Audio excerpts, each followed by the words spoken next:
Originally, I was drawn to the story by the book by David Gran, which delineates this extraordinary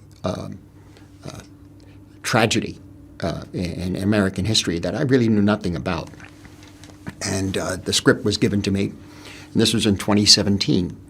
And I understood immediately that trying to approach this material, particularly the nature of this tragedy, one would have to do it from the point of view of the Osage, and not the Osage as victims, but as people, to really get to know who they are, to understand as much as possible the values and their appreciation of the world around them and the life. And so at one point, while we were working on finishing the film Irishman, we talked about where is the heart of the story. This systemized kind of racist tragedy occurred, and yet many of the white people that were there who were perpetrating it were still very good friends with some of the Osage. So what is that about? As part of being a human being. And Leo said, well, what about Ernest, the character who, Ernest Burkhart, whom he plays in the film now? He was going to play another character. He said, what about him? Because he's married to Molly. He had to have had something to do with these murders. We don't know what to this day. And yet, she stayed with him. And I said, well, she loved him, and he loved her. Did he really love her? I think he did. Is he weak, strong, whatever, and he was manipulated by his uncle? Okay, we know all that.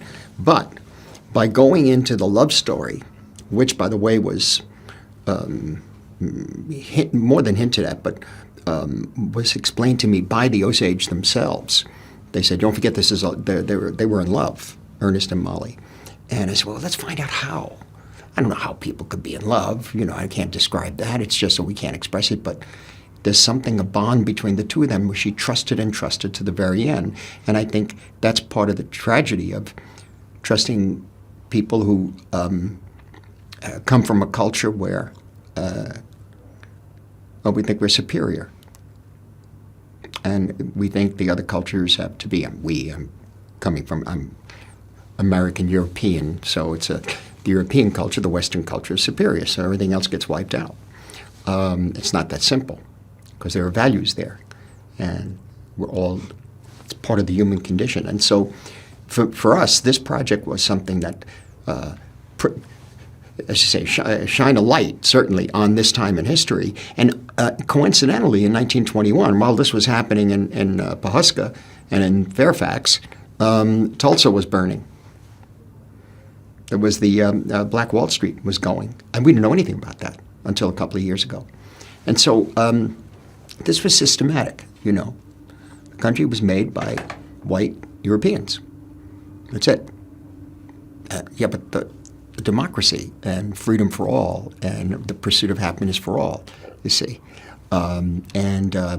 This is what we wanted to get into, and the only way I thought we could do it was to go to the heart of it, really. I was going to say minimalist in a way. Go from the center and then come out, not from the outside in. So, yes. So and what we could do is do three layers. 2 of one, and then 2 of the other, all on the same tape. Let's see. I'm going to check out the cut from Molly's scene where she says, the first scene. As part of a family with several valuable shares, they called it head rights, of oil profits and lots of land they had. So Ernest was, probably encouraged to marry her by his uncle in order to get her family's head rights, which gave him access to and control over her shares in the oil profits. But I think Ernest is also attracted to the Osage world, in which Molly is a member. He becomes very fascinated by their culture. He even learns the language. Well, as I said, I felt that when I first read when I looked, we even took the book. I said, if you're going to be dealing with indigenous people, I said, we're going to have to know them. We simply have to know them. And so what that means is they have to be with us, and it's got to be different from the way other films were made about them or about their world. And so automatically, once the script was in progress, we sent a group of people to meet Chief Standing Bear. And then I was brought out to meet them. This is before the COVID epidemic. And so once meeting them, I understood that I understood even more that we have to be extremely careful. And not, as I pointed out earlier, not stuffy, not prissy with everything. That has to be lived in and felt. And so in learning about how a blanket is worn and what the designs of a blanket mean, we learn who the people are. And we get to know each other. And it really was interesting. It really was. And it's something that's always fascinated me about American indigenous people and First Nations. And so I was, fascinated by it. And I tried to get as much as I could into what they put into the film. They also, as you know, so many of the Osage not only were in front of the camera, but also behind the camera, making, designing and helping making the costumes and all the props. Because a lot of this had been forgotten. Even the language has been forgotten. There's only Van Bighorst and Chris was the other guy. He taught the actors how to speak Osage, including Leo and De Niro.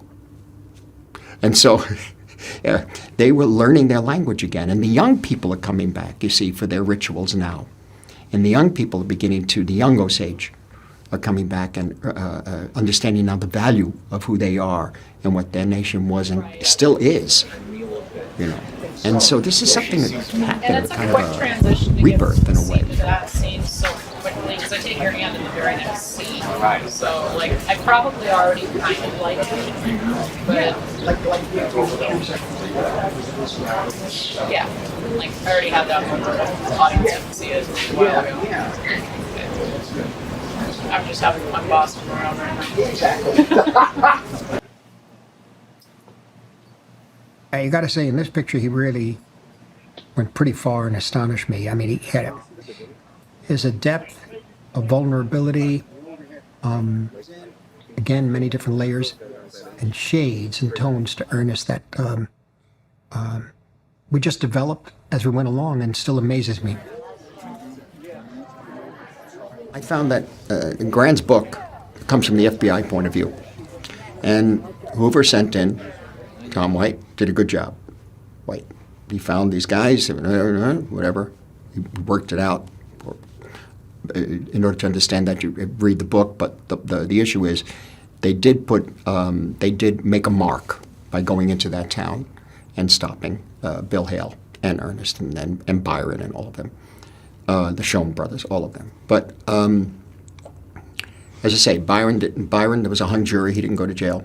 The Schoen brothers went to practice in Colorado Springs for the rest of their lives. They were fine. Bill Hale was released on good behavior through the Truman administration, the Prendergast machine in the Midwest that runs that political group that Truman came out of. And Ernest stayed the longest, in jail. But for me, I felt that coming out of what the FBI did, they began the story of the FBI with the Osage murders, which became the story of the American outlaws of the Midwest, Babyface Nelson, and Bunny and Clyde, and Ma Barker, and all of these that the FBI became G-men, and they became theater. They became theater, and theater went right to the public, entertainment, radio shows. They actually had radio shows in the Osage murders, and I have the scripts, and I said, well, this is it. We have to end it as, in a sense, the tragedy becomes theater. And it supports the law that went in there. They did go in, it's true, and they did get them. But it became theater. And I felt ultimately it had to end with the obituary of Molly, because that brings it way down. In other words, nothing is solved. It's an ongoing problem. You see, we don't want to just end it and say, okay, everybody's in jail. No. Yeah, they went to jail, yes. It doesn't matter. It's an ongoing problem. And so I chose to do that obituary myself, thinking about my own family, thinking about immigrants coming into this country, thinking about my grandparents who were immigrants who came here and the troubles they had. And somehow it just hit. I don't know what happened. And I said, I have to take the responsibility of trying it myself and bringing it back to the earth, you know. But the radio show was a very popular, gangbusters, the G-Man, all that sort of thing. And of course, the FBI became very, very somewhat difficult in the 50s and, 60s in terms of controlling people and blackmailing. But in any event, that was Mr. Hoover. But he started there. He started there with the Osage, and he got them. And so I felt, in an odd way, the tragedy becomes grist for the mill of entertainment. That's all it is. And then it's dispensed with, And so I said, no, we have to make a mark here somehow. Action. I told her, you do it yourself. And she said, I don't want to do it myself. I said, you're going to have to. How you doing, Mr. Hale? Well. Sorry to bother you. My name's Tom White. I'm the agent in charge for the Bureau of Investigation and Justice Department. It took us so long to get here. That then Bill can talk to you. Yes. Can you bring your stuff in or something? Yeah, sure. Yeah. I'll grab your bag. Now look, I'm going to lay this out kind of, and then we're going to move it according to the drone, the whole unit, Hope you enjoyed your behind the scenes look. Don't forget to like, subscribe, and I'll see you here next time. Later.